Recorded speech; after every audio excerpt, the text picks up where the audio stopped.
Patuloy nga itong isinasagawang kilos protesta ng ilang tsuper dito sa Pasig City ngayong umaga. Bukod sa fare hike, panawagan nila sa gobyerno ang agarang pagtanggal naman sa excise tax at IVAT na pasakit daw para sa kanilang mga ordinaryong mamamayang namamasada.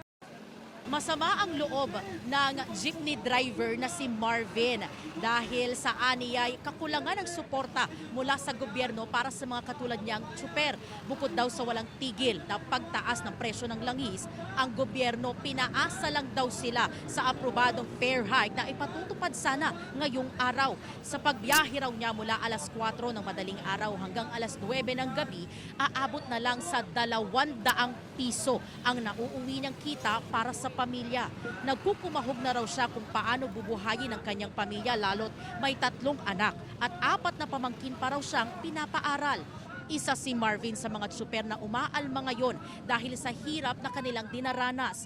Nitong Martes, inanunsyo ng LTFRB ang pag-aproba ng taas pasahe sa mga jeep at bus dahil sa sunod-sunod na big-time oil price hike. Pero kahapon, sinuspindi ito ni Pangulong Bongbong Marcos. Ngayong umaga, ilang PUV drivers at miyembro ng grupong Piston nga ang nagsasagawa ng kilos protesta dito sa Plaza Bonifacio sa Pasig City.